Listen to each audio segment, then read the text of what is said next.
أعوذ بالله من الشيطان الرجيم. بسم الله الرحمن الرحيم. يا أيها الناس اتقوا ربكم الذي خلقكم من نفس واحدة وخلق منها زوجها وبث منهما رجالا كثيرا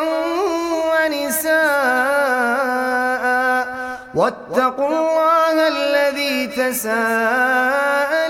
به والأرحام إن الله كان عليكم رقيبا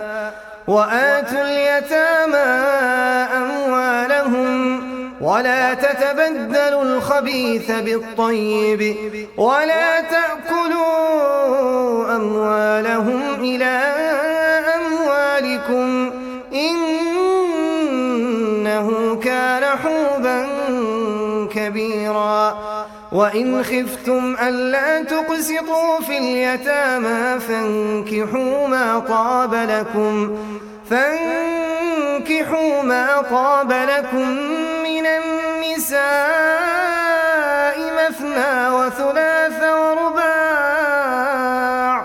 فإن خفتم ألا تعدلوا فواحدة أو ما ملكت أيمانكم ذلك أدنى ألا تعولوا وآتوا النساء صدقاتهن نحلة فإن طبن لكم عن شيء منه نفسا فكلوه هنيئا مريئا ولا تؤتوا السفهاء أموالكم التي جعل الله لكم قياما وارزقوهم فيها واكسوهم وقولوا لهم قولا معروفا وابتلوا اليتامى حتى إذا بلغوا النكاح فإن آنستم منهم رشدا فادفعوا إليهم أموالهم ولا تأكلوها إسرافا وبدارا أن يكبروا ومن كان غنيا فليستعفف ومن كان فقيرا فليأكل بالمعروف فإذا دفعتم إليهم أموالهم فأشهدوا عليهم وكفى بالله حسيبا للرجال نصيب مما ترك الوالدان والأقربون وللنساء نصيب مما ترك الوالدان والأقربون مما قل منه أو كثر نصيبا مفروضا وإذا حضر القسمة أولو القربى واليتامى والمساكين فارزقوهم منه وقولوا لهم قولا معروفا وليخشى الذين لو تركوا من خلفهم ذرية ضعافا خافوا عليهم فليتقوا الله وليقولوا قولا سديدا إن الذين يأكلون أموال اليتامى ظلما إنما يأكلون في بطونهم نارا وسيصلون سعيرا يوصيكم الله في أولادكم للذكر مثل حظ الأنثيين فإن كن نساء فوق 2 فلهن ثلثا ما ترك وإن كانت واحدة فلها النصف ولأبويه لكل واحد منهم منهما السدس مما ترك إن كان له ولد، فإن لم يكن له ولد وورثه أبواه فلأمه الثلث، فإن كان له إخوة فلأمه السدس من بعد وصية يوصي بها أو دين. آباؤكم وأبناؤكم لا تدرون أيهم أقرب لكم نفعا، فريضة من الله، إن الله كان عليما حكيما. ولكم نصف ما ترك أزواجكم إن لم يكن لهن ولد، فإن كان لهن ولد فلكم الربع مما تركن من بعد وصية يوصين بها أو دين، ولهن الربع مما تركتم إن لم يكن لكم ولد، فإن كان لكم ولد فلهن الثمن مما تركتم من بعد وصية توصون بها أو دين. وإن كان رجل يورث كلالة أو امرأة وله أخ أو أخت فلكل واحد منهما السدس، فإن كانوا أكثر من ذلك فهم شركاء في الثلث من بعد وصية يوصى بها أو دين غير مضار، وصية من الله، والله عليم حليم. تلك حدود الله، ومن يطع الله ورسوله يدخله جنات تجري من تحتها الأنهار خالدين فيها، وذلك الفوز العظيم. ومن يعص الله ورسوله ويتعد حدوده يدخله نارا خالدا فيها وله عذاب مهين. واللاتي يأتين الفاحشة من نسائكم فاستشهدوا عليهن 4 منكم، فإن شهدوا فأمسكوهن في البيوت حتى يتوفاهن الموت أو يجعل الله لهن سبيلا. واللذان يأتيانها منكم فآذوهما، فإن تابا وأصلحا فأعرضوا عنهما، إن الله كان توابا رحيما. إنما التوبة على الله للذين يعملون السوء بجهالة ثم يتوبون من قريب فأولئك يتوب الله عليهم، وكان الله عليما حكيما. وليست التوبة للذين يعملون السيئات حتى إذا حضر أحدهم الموت قال إني تبت الآن، ولا الذين يموتون وهم كفار أولئك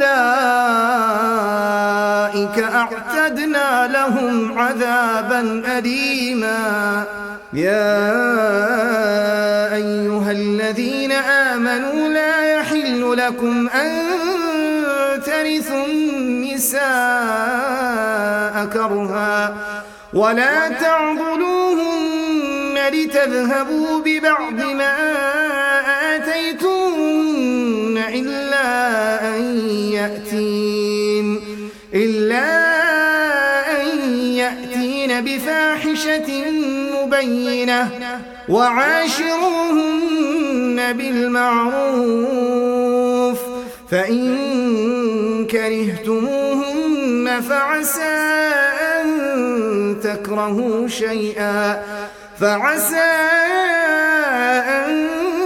تكرهوا شيئا ويجعل الله فيه خيرا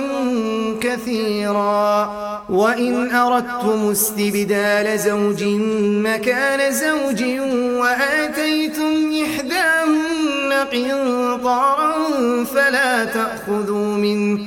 فلا تأخذوا منه شيئا أتأخذونه بهتانا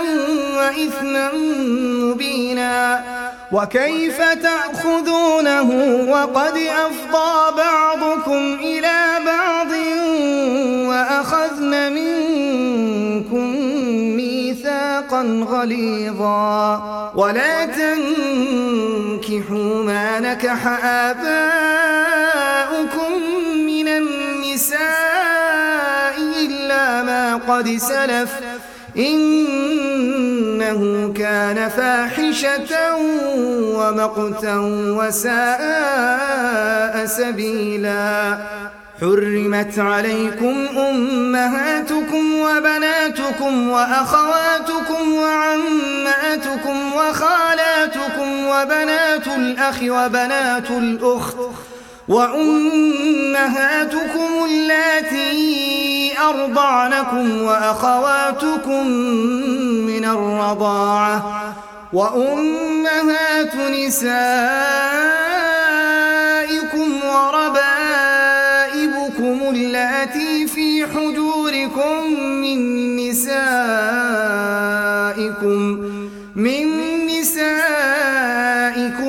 اللاتي دخلتم بهن فإن لم تكونوا دخلتم بهن فلا جناح عليكم وحلائل أبنائكم الذين من أصلابكم وأن تجمعوا بين الأختين إلا ما قد سلف إن الله كان غفورا رحيما والمحصنات من النساء إلا ما ملكت أيمانكم كتاب الله عليكم وأحل لكم ما وراء ذلكم أن تبتغوا بأموالكم محصنين غير مسافحين فما استمتعتم به منهن فآتوهن أجورهن فريضة ولا جناح عليكم فيما تراضيتم به من بعد الفريضة إن الله كان عليما حكيما ومن لم يستطع منكم طولا أن ينكح المحصنات المؤمنات فمما ملكت أيمانكم من فتياتكم المؤمنات والله أعلم بإيمانكم بعضكم من بعض فانكحوهن بإذن أهلهن وآتوهن أجورهن بالمعروف محصنات غير مسافحات ولا متخذات أخدان فإذا أحصن فإن أتين بفاحشة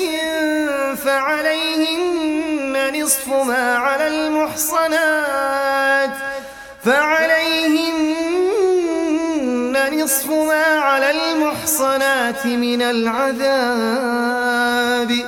ذلك لمن خشي العنة منكم، وأن تصبروا خير لكم، والله غفور رحيم.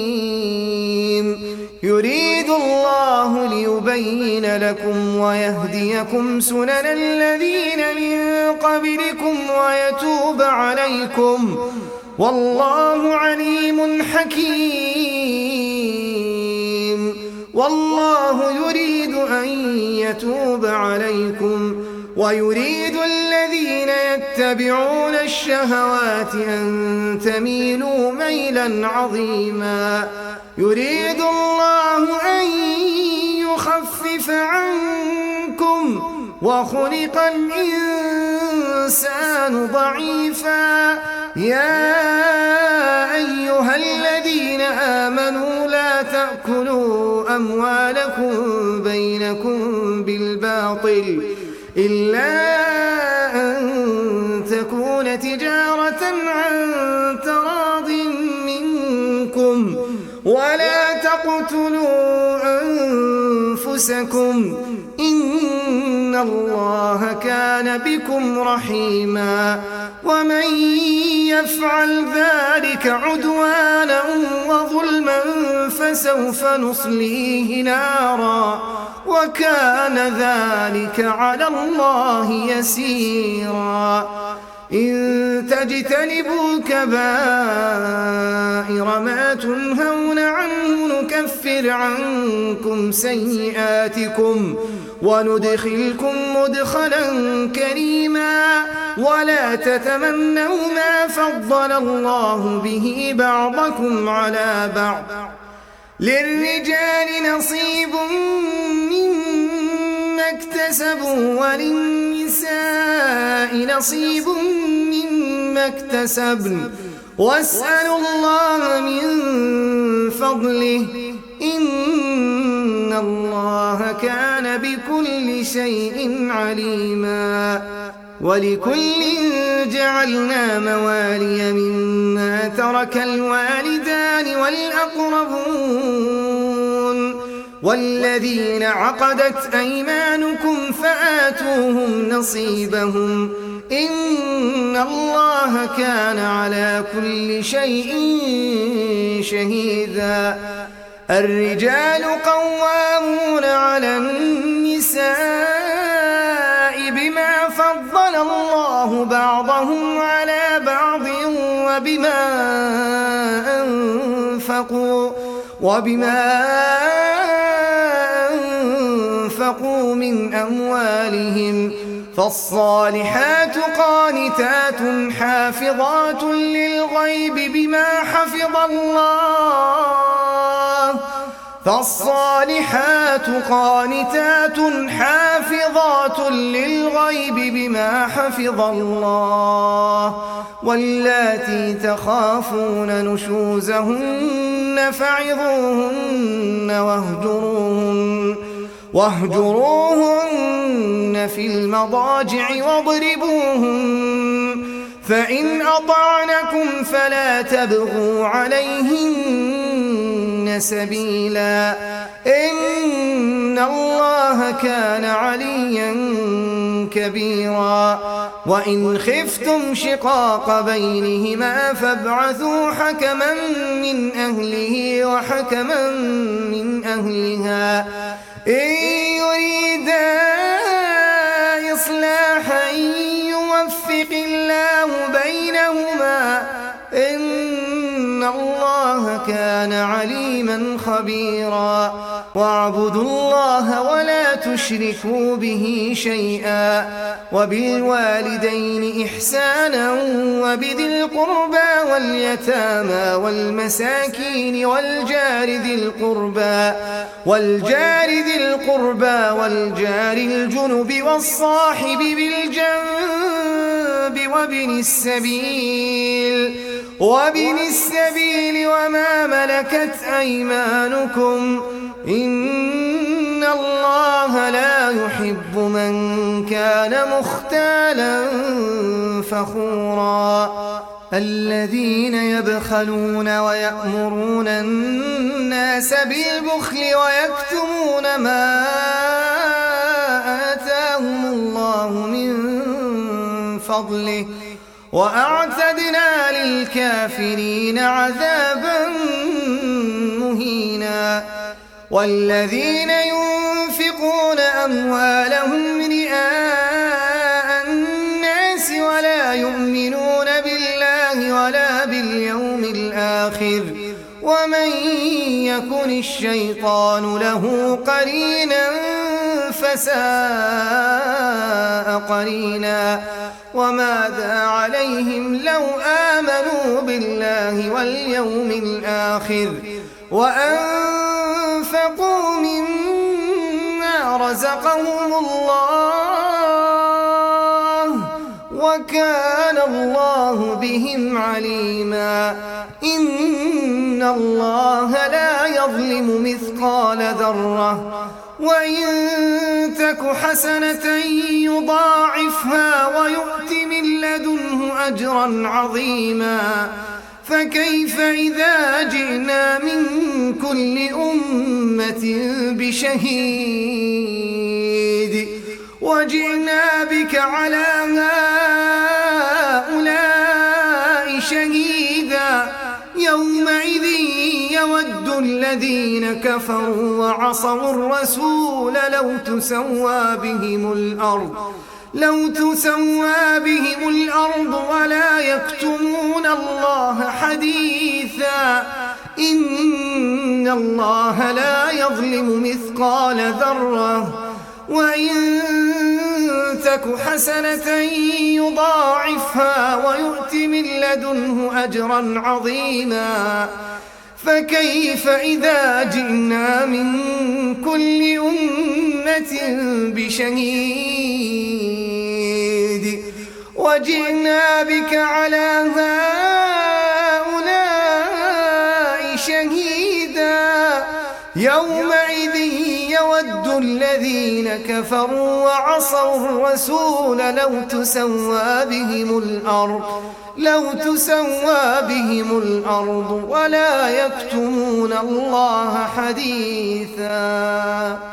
يا أيها الذين آمنوا لا تقربوا الصلاة وأنتم سكارى حتى تعلموا ما تقولون ولا جنبا إلا عابري سبيل حتى تغتسلوا وإن كنتم مرضى أو على سفر أو جاء أحد منكم من الغائط أو لامستم النساء فلم تجدوا ماء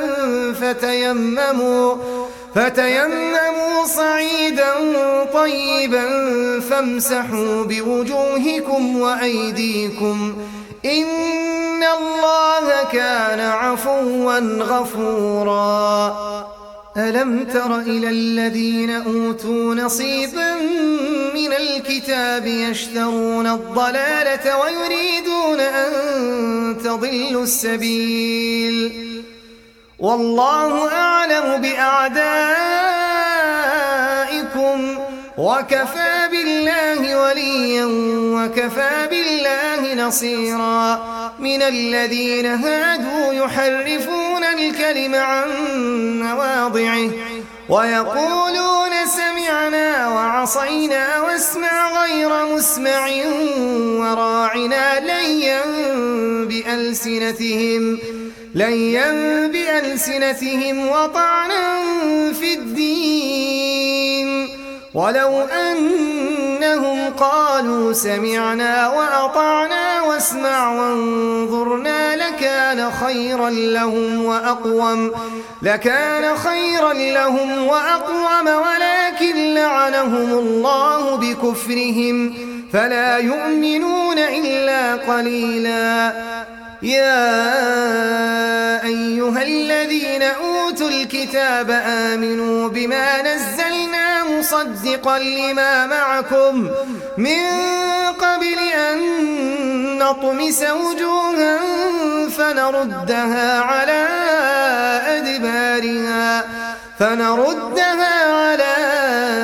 أدبارها أو نلعنهم كما لعنا أصحاب السبت وكان أمر الله مفعولا إن الله لا يغفر أن يشرك به ويغفر ما دون ذلك لمن يشاء ومن يشرك بالله فقد افترى إثما عظيما ألم تر إلى الذين يزكون أنفسهم بل الله يزكي من يشاء ولا يظلمون فتيلا انظر كيف يفترون على الله الكذب وكفى به إثما مبينا ألم تر إلى الذين أوتوا نصيبا من الكتاب يؤمنون بالجبت والطاغوت ويقولون للذين كفروا هؤلاء أهدى من الذين آمنوا سبيلا أولئك الذين لعنهم الله ومن يلعن الله فلن تجد له نصيرا أم لهم نصيب من الملك فإذا لا يؤتون الناس نقيرا أم يحسدون الناس على ما آتاهم الله من فضله فقد آتينا آل إبراهيم الكتاب والحكمة وآتيناهم ملكا عظيما فمنهم من آمن به ومنهم من صد عنه وكفى بجهنم سعيرا إن الذين كفروا بآياتنا سوف نصليهم نارا كلما نضجت جلودهم بدلناهم جلودا غيرها ليذوقوا العذاب إن الله كان عزيزا حكيما إن الذين كفروا بآياتنا سوف نصليهم نارا كلما نضجت جلودهم بدلناهم جلودا غيرها ليذوقوا العذاب إن الله كان عزيزا حكيما والذين آمنوا وعملوا الصالحات سندخلهم جنات تجري من تحتها الأنهار خالدين فيها أبدا لهم فيها أزواج مطهرة وندخلهم ظلا ظليلا إن الله يأمركم أن تؤدوا الأمانات إلى أهلها وإذا حكمتم بين الناس أن تحكموا بالعدل إن الله نعم ما يعظكم به إن الله كان سميعا بصيرا يا أيها الذين آمنوا أطيعوا الله وأطيعوا الرسول وأولي الأمر منكم فإن تنازعتم في شيء فردوه إلى الله والرسول إن كنتم تؤمنون بالله واليوم الآخر ذلك خير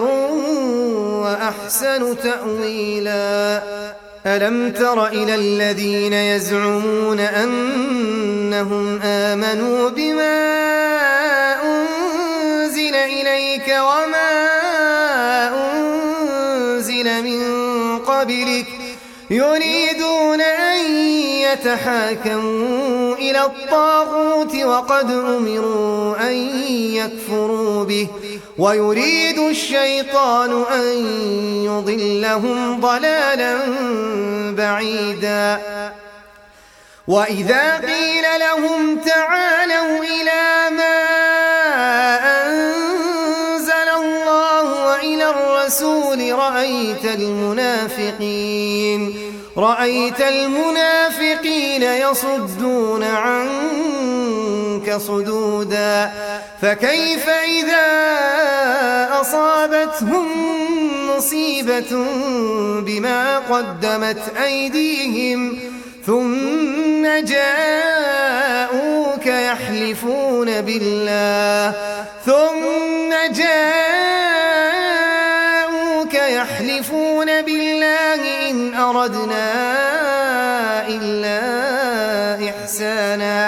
إن أردنا إلا إحسانا وتوفيقا أولئك الذين يعلم الله ما في قلوبهم فأعرض عنهم وعظهم وقل لهم في أنفسهم قولا بليغا وما أرسلنا من رسول إلا ليطاع بإذن الله ولو أنهم إذ ظلموا أنفسهم جاءوك فاستغفروا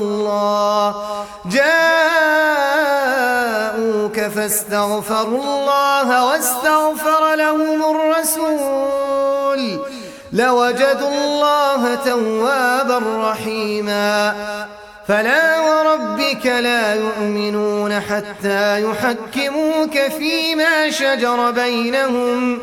ثم لا يجدوا في أنفسهم حرجا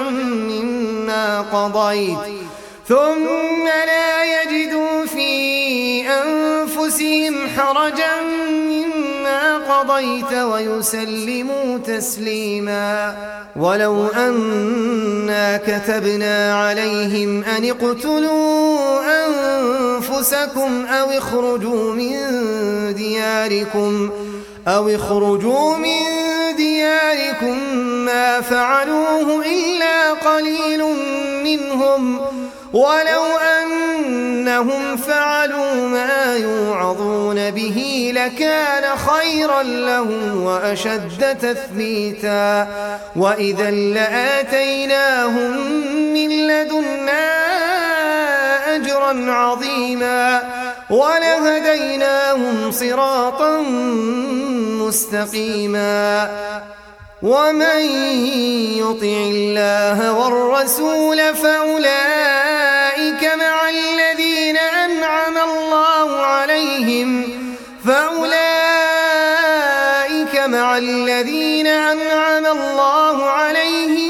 من النبيين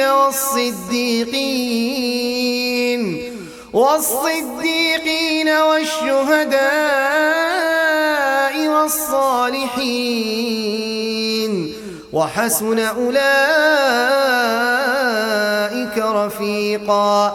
ذلك الفضل من الله وكفى بالله عليما يا أيها الذين آمنوا خذوا حذركم فانفروا ثبات أو انفروا جميعا وإن منكم لمن ليبطئن فإن أصابتكم مصيبة قال قد أنعم الله علي إذ لم أكن معهم شهيدا ولئن أصابكم فضل من الله ليقولن كأن لم تكن بينكم وبينه مودة يا ليتني كنت معهم فأفوز فوزا عظيما فليقاتل في سبيل الله الذين يشرون الحياة الدنيا بالآخرة ومن يقاتل في سبيل الله فيقتل أو يغلب فسوف نؤتيه أجرا عظيما وما لكم لا تقاتلون في سبيل الله والمستضعفين من الرجال والنساء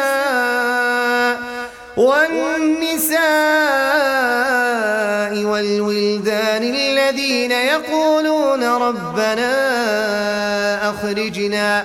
الذين يقولون ربنا أخرجنا من هذه القرية الظالم أهلها واجعل لنا من لدنك وليا واجعل لنا من لدنك نصيرا الذين آمنوا يقاتلون في سبيل الله والذين كفروا يقاتلون في سبيل الطاغوت فقاتلوا أولياء الشيطان إن كيد الشيطان كان ضعيفا ألم تر إلى الذين قيل لهم كفوا أيديكم وأقيموا الصلاة وآتوا الزكاة فلما كتب عليهم القتال إذا فريق منهم يخشون الناس كخشية الله أو أشد خشية وقالوا ربنا لم كتبت علينا القتال لولا أخرتنا إلى أجل قريب قل متاع الدنيا قليل والآخرة خير لمن اتقى ولا تظلمون فتيلا أينما تكونوا يدرككم الموت ولو كنتم في بروج مشيدة وإن تصبهم حسنة يقولوا هذه من عند الله وإن تصبهم سيئة يقولوا هذه من عندك قل كل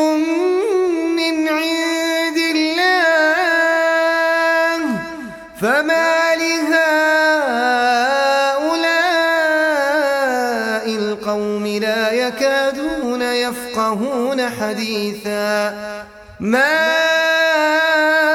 أصابك من حسنة فمن الله وما أصابك من سيئة فمن نفسك وأرسلناك للناس رسولا وكفى بالله شهيدا من يطع الرسول فقد أطاع الله ومن تولى فما أرسلناك عليهم حفيظا ويقولون طاعة فإذا برزوا من عندك بيت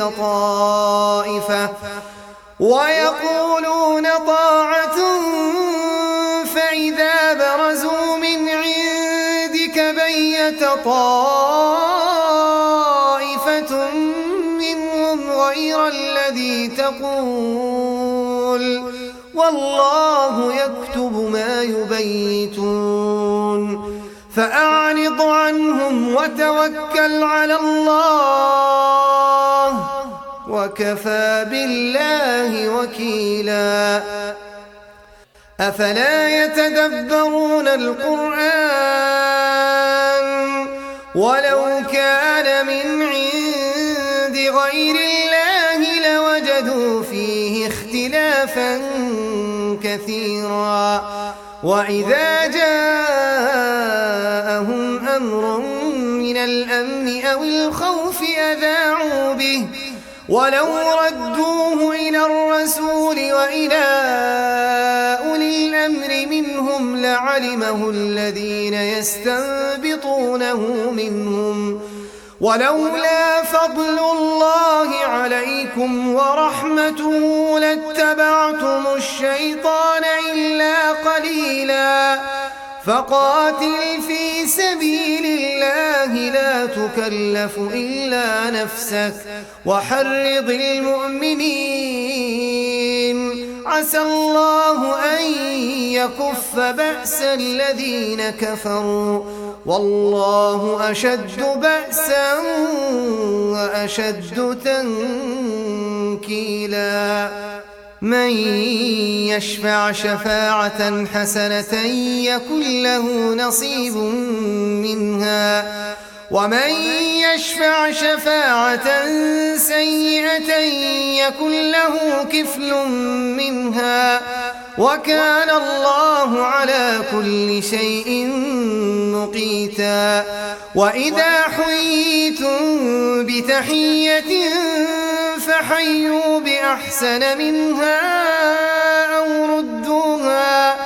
إن الله كان على كل شيء حسيبا الله لا إله إلا هو ليجمعنكم إلى يوم القيامة لا ريب فيه ومن أصدق من الله حديثا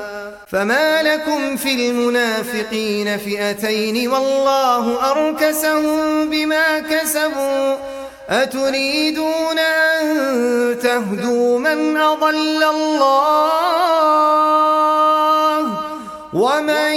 يضلل الله فلن تجد له سبيلا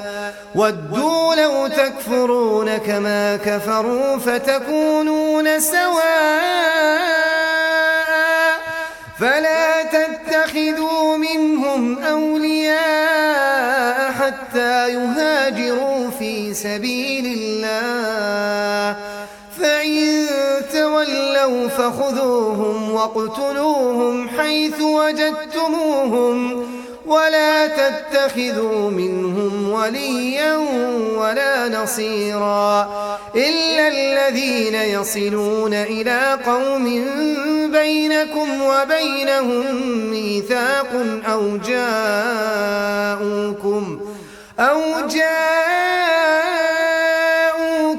حصرت صدورهم أن يقاتلوكم أو يقاتلوا قومهم ولو شاء الله لسلطهم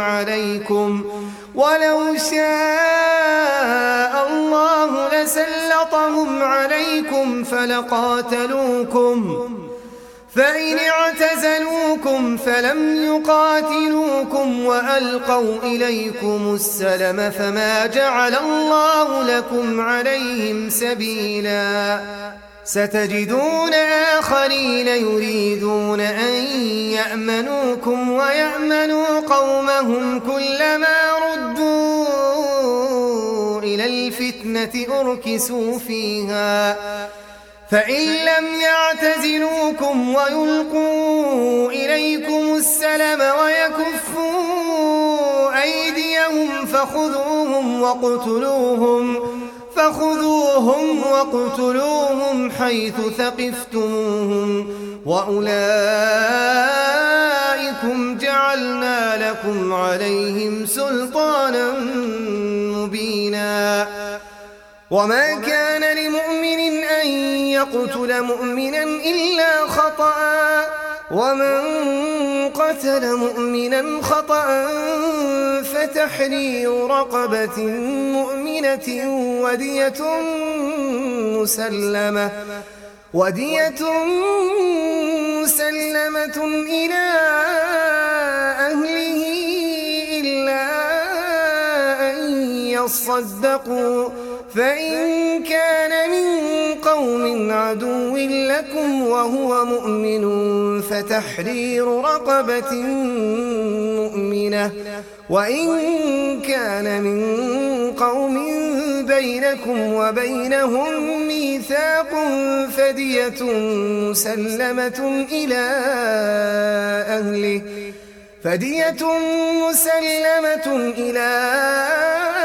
أهله وتحرير رقبة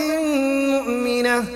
فمن لم يجد فصيام شهرين متتابعين توبة من الله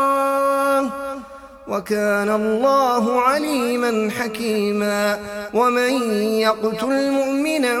متعمدا فجزاؤه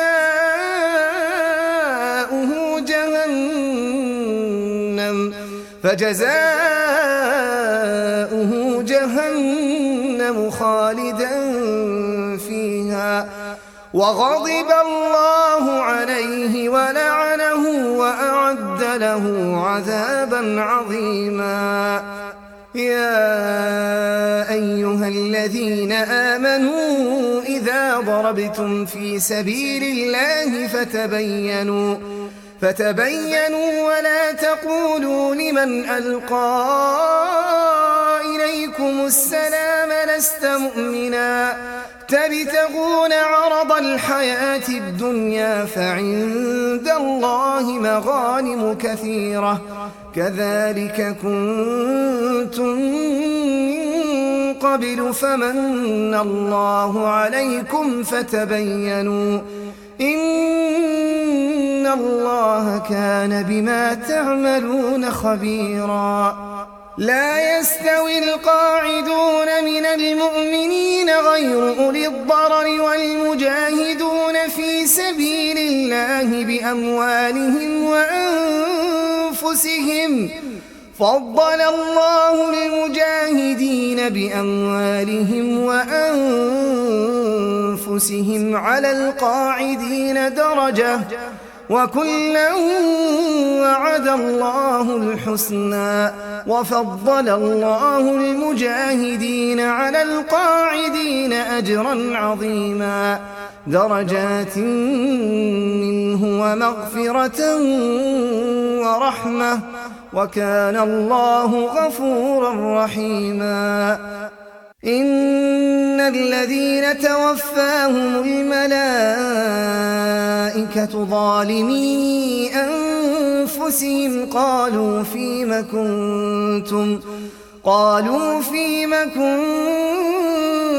قالوا كنا مستضعفين في الأرض قالوا ألم تكن أرض الله واسعة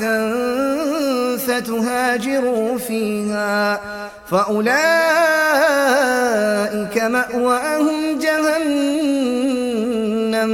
وساءت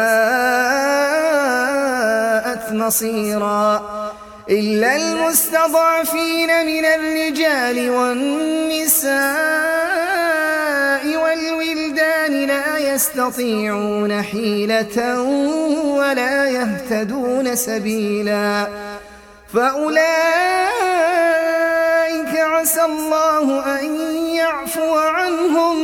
وكان الله عفوا غفورا. ومن يهاجر في سبيل الله يجد في الأرض مراغما كثيرا وسعة ومن يخرج من بيته مهاجرا إلى الله ورسوله ثم يدركه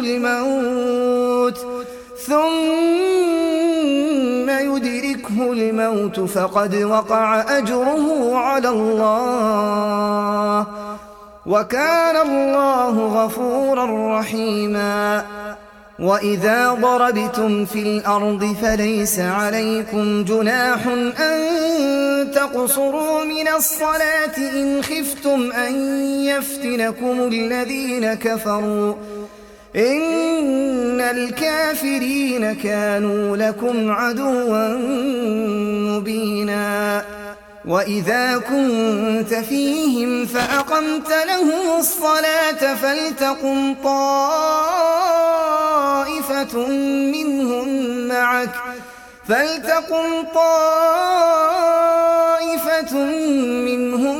معك وليأخذوا أسلحتهم فإذا سجدوا فليكونوا من ورائكم ولتأت طائفة أخرى لم يصلوا فليصلوا معك وليأخذوا حذرهم وأسلحتهم ود الذين كفروا لو تغفلون عن أسلحتكم وأمتعتكم فيميلون عليكم ميلة واحدة ولا جناح عليكم إن كان بكم أذى من مطر أو كنتم مرضى أن تضعوا أسلحتكم وخذوا حذركم إن الله أعد للكافرين عذابا مهينا فإذا قضيتم الصلاة فاذكروا الله قياما وقعودا وعلى جنوبكم فإذا اطمأننتم فأقيموا الصلاة إن الصلاة كانت على المؤمنين كتابا موقوتا ولا تهنوا في ابتغاء القوم إن تكونوا تألمون فإنهم يعلمون كما تعلمون وترجون من الله ما لا يرجون وكان الله عليما حكيما إنا أنزلنا إليك الكتاب بالحق لتحكم بين الناس بما أراك الله ولا تكن للخائنين خصيما واستغفر الله إن الله كان غفورا رحيما ولا تجادل عن الذين يختانون أنفسهم إن الله لا يحب من كان خوانا أثيما يستخفون من الناس ولا يستخفون من الله وهو معهم إذ يبيتون ما لا يرضى من القول وكان الله بما يعملون محيطا ها أنتم هؤلاء جادلتم عنهم في الحياة الدنيا فمن يجادل الله عنهم يوم القيامة أم من يكون عليهم وكيلا ومن يعمل سوءا أو يظلم نفسه ثم يستغفر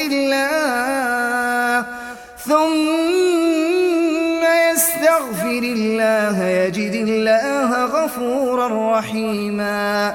ومن يكسب إثما فإنما يكسبه على نفسه وكان الله عليما حكيما ومن يكسب خطيئة أو إثما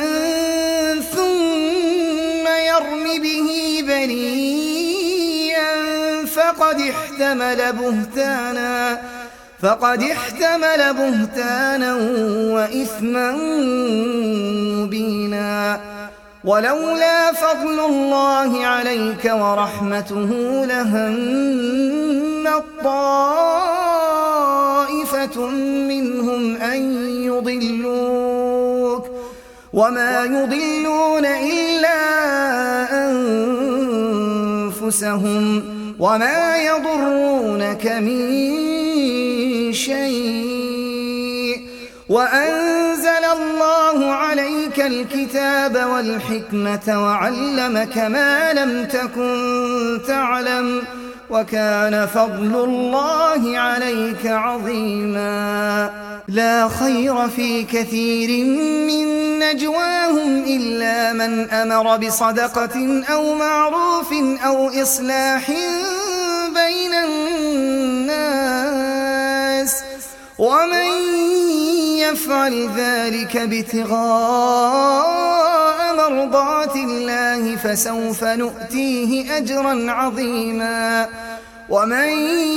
يشاقق الرسول من بعد ما تبين له الهدى ويتبع غير سبيل المؤمنين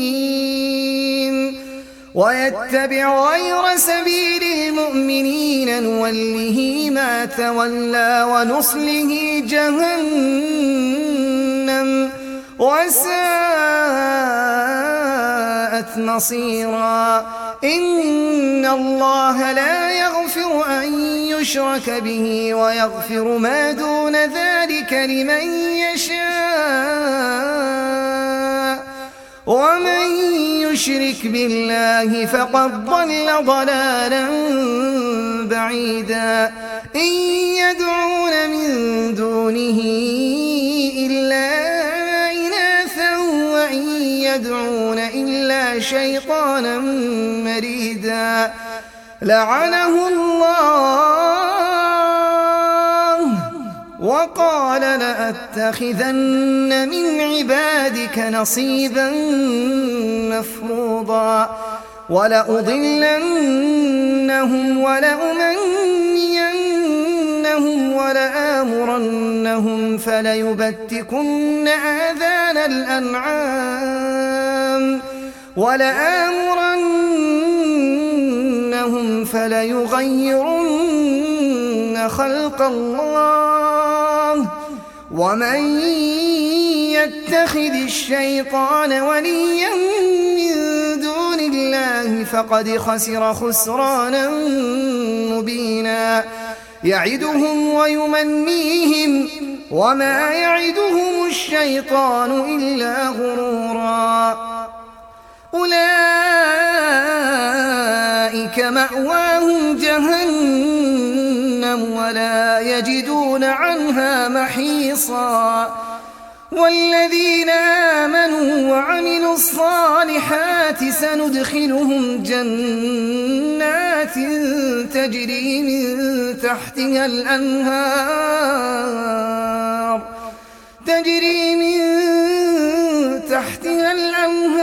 خالدين فيها أبدا وعد الله حقا ومن أصدق من الله قيلا ليس بأمانيكم ولا أماني أهل الكتاب من يعمل سوءا يجز به ولا يجد له من دون الله وليا ولا نصيرا ومن يعمل من الصالحات من ذكر أو أنثى وهو مؤمن فأولئك يدخلون الجنة ولا يظلمون نقيرا ومن أحسن دينا ممن أسلم وجهه لله وهو محسن واتبع ملة إبراهيم حنيفا واتخذ الله إبراهيم خليلا ولله ما في السماوات وما في الأرض وكان الله بكل شيء محيطا ويستفتونك في النساء قل الله يفتيكم فيهن وما يتلى عليكم في الكتاب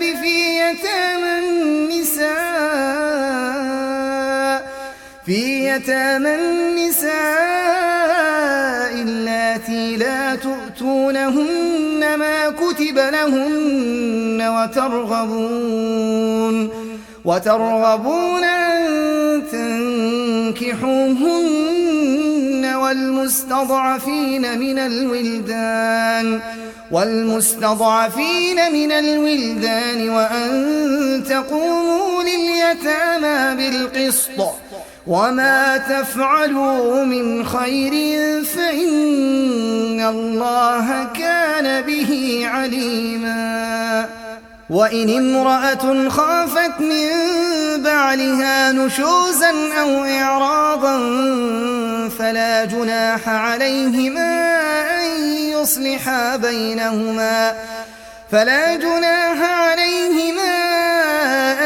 يصلحا بينهما صلحا والصلح خير. وأحضرت الأنفس الشح وإن تحسنوا وتتقوا فإن الله كان بما تعملون خبيرا. ولن تستطيعوا أن تعدلوا بين النساء ولو حرصتم فلا تميلوا كل الميل فتذروها كالمعلقة. وإن تصلحوا وتتقوا فإن الله كان غفورا رحيما. وإن يتفرقا يغن الله كلا من سعته وكان الله واسعا حكيما. ولله ما في السماوات وما في الأرض ولقد وصينا الذين أوتوا الكتاب من قبلكم وإياكم أن اتقوا الله وإن تكفروا فإن لله ما في السماوات وما في الأرض وكان الله غنيا حميدا. ولله ما في السماوات وما في الأرض وكفى بالله وكيلا. إن يشأ يذهبكم أيها الناس ويأت بآخرين وكان الله على ذلك قديرا. من كان يريد ثواب الدنيا فعند الله ثواب الدنيا والآخرة وكان الله سميعا بصيرا. يا أيها الذين آمنوا كونوا قوامين بالقسط شهداء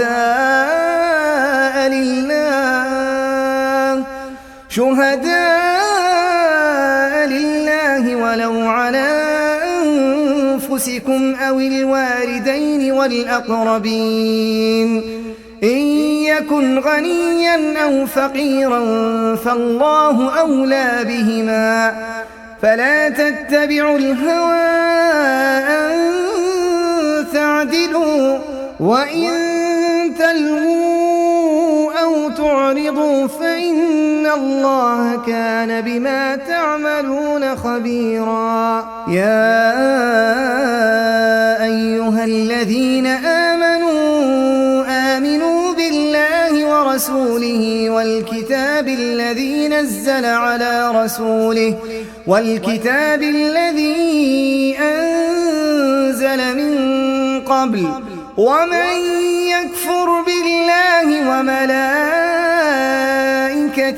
وكتبه ورسله واليوم الآخر فقد ضل ضلالا بعيدا. إن الذين آمنوا ثم كفروا ثم آمنوا ثم كفروا ثم ازدادوا كفرا لم يكن الله ليغفر لهم ولا ليهديهم سبيلا. بشر المنافقين بأن لهم عذابا أليما. الذين يتخذون الكافرين أولياء من دون المؤمنين أيبتغون عندهم العزة فإن العزة لله جميعا وقد نزل عليكم في الكتاب أن إذا سمعتم آيات الله يكفر بها ويستهزأ بها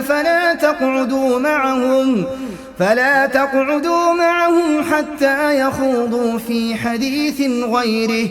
إنكم إذا مثلهم إن الله جامع المنافقين والكافرين في جهنم جميعا الذين يتربصون بكم فإن كان لكم فتح من الله قالوا ألم نكن معكم وإن كان للكافرين نصيب قالوا ألم نستحوذ عليكم ونمنعكم من المؤمنين فالله يحكم بينكم يوم القيامة ولن يجعل الله للكافرين على المؤمنين سبيلا إن المنافقين يخادعون الله وهو خادعهم وإذا قاموا إلى الصلاة قاموا كسالى يراءون الناس ولا يذكرون الله إلا قليلا مذبذبين بين ذلك لا إله هؤلاء ولا إله هؤلاء ومن يضلل الله فلن تجد له سبيلا يا أيها الذين آمنوا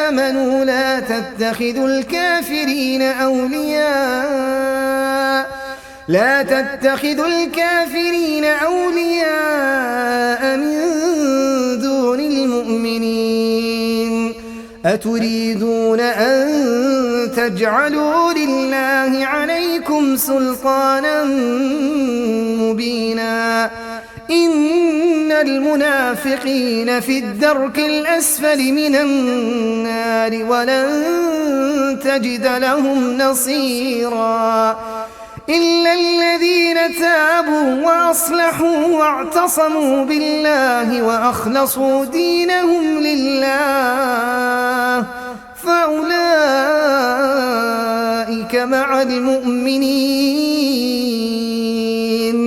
وسوف يؤتي الله المؤمنين أجرا عظيما ما يفعل الله بعذابكم إن شكرتم وآمنتم وكان الله شاكرا عليما لا يحب الله الجهر بالسوء من القول إلا من ظلم وكان الله سميعا عليما إن تبدوا خيرا أو تخفوه أو تعفوا عن سوء فإن الله كان عفوا قديرا إن الذين يكفرون بالله ورسله ويريدون أن يفرقوا بين الله ورسله ويقولون نؤمن ببعض ونكفر ببعض ويريدون أن يتخذوا بين ذلك سبيلا أولئك هم الكافرون حقا وأعتدنا للكافرين عذابا مهينا والذين آمنوا بالله ورسله ولم يفرقوا بين أحد منهم أولئك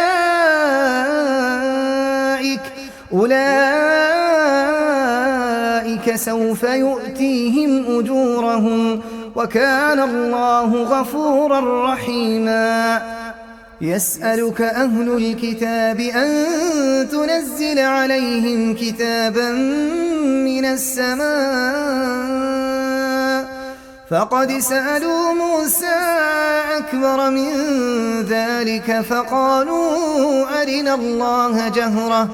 فأخذتهم الصاعقة بظلمهم ثم اتخذوا العجل من بعد ما جاءتهم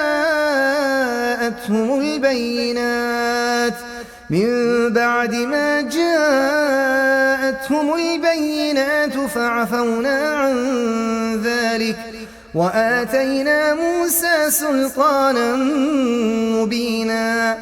ورفعنا فوقهم الطور بميثاقهم وقلنا لهم ادخلوا الباب سجدا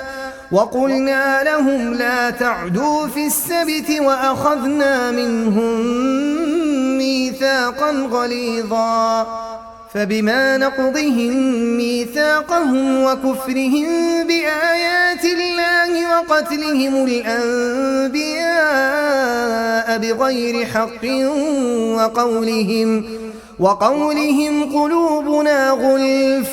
بل طبع الله عليها بكفرهم فلا يؤمنون إلا قليلا. وبكفرهم وقولهم على مريم بهتانا عظيما وقولهم إنا قتلنا المسيح عيسى ابن مريم رسول الله وما قتلوه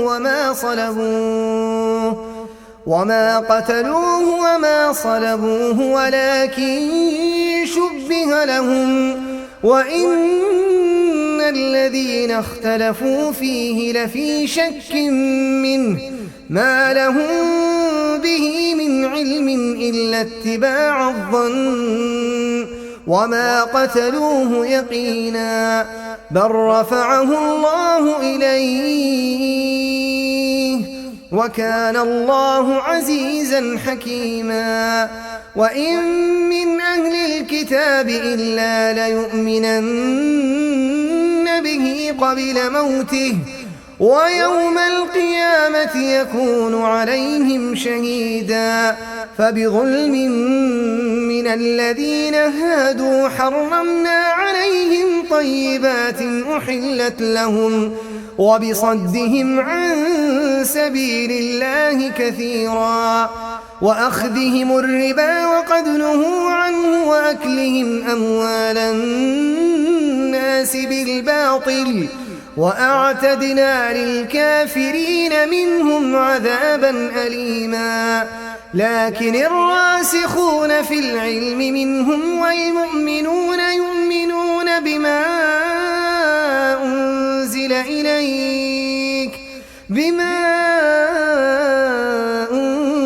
إليك وما أنزل من قبلك والمقيمين الصلاة والمؤتون الزكاة والمؤمنون بالله واليوم الآخر أولئك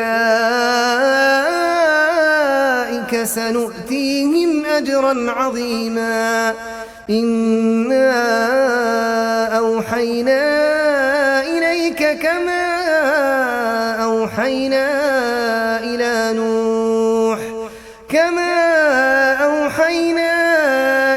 نوح والنبيين من بعده وأوحينا إلى إبراهيم وإسماعيل وإسحاق ويعقوب والأسباط وعيسى وأيوب ويونس وهارون وسليمان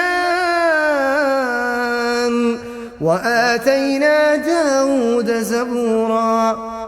ورسلا قد قصصناهم عليك من قبل ورسلا لم نقصصهم عليك وكلم الله موسى تكليما. رسلا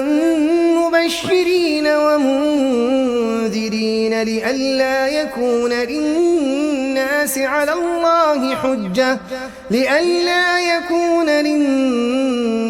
على الله حجة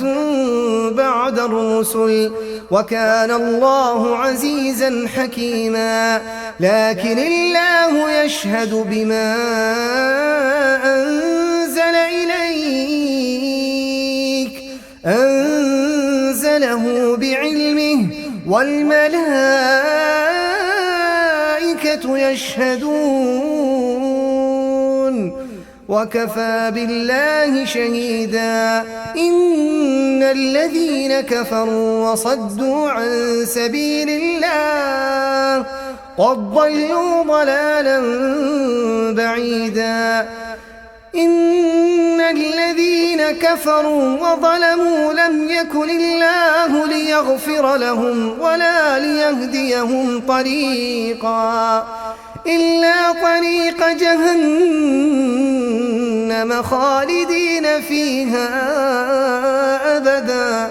وكان ذلك على الله يسيرا. يا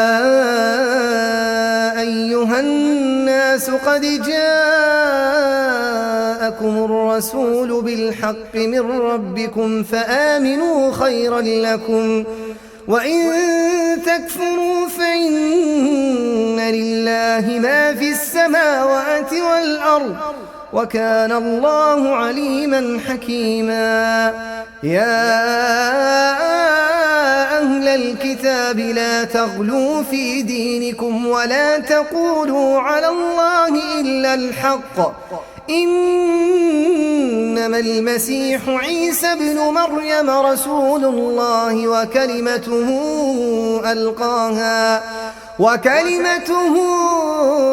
ألقاها إلى مريم وروح منه،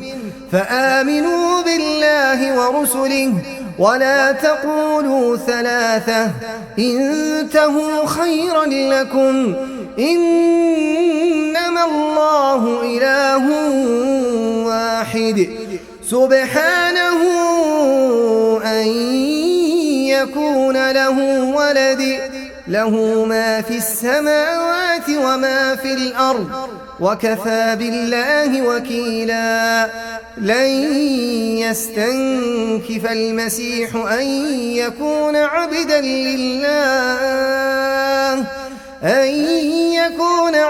لله ولا الملائكة المقربون، ومن يستنكف عن عبادته ويستكبر فسيحشرهم إليه جميعا. فأما الذين آمنوا وعملوا الصالحات فيوفيهم أجورهم ويزيدهم من فضله، وأما الذين استنكفوا واستكبروا فيعذبهم عذابا أليما ولا يجدون لهم من دون الله وليا ولا نصيرا. يا أيها الناس قد جاءكم برهان من ربكم وأنزلنا إليكم نورا مبينا. فأما الذين آمنوا بالله واعتصموا به فسيدخلهم في رحمة منه وفضل ويهديهم إليه صراطا مستقيما. يستفتونك قل الله يفتيكم في الكلالة، إن امرؤ هلك ليس له ولد وله أخت فلها نصف ما ترك وهو يرثها إن لم يكن لها ولد، فإن كانت اثنتين فلهما الثلثان مما ترك،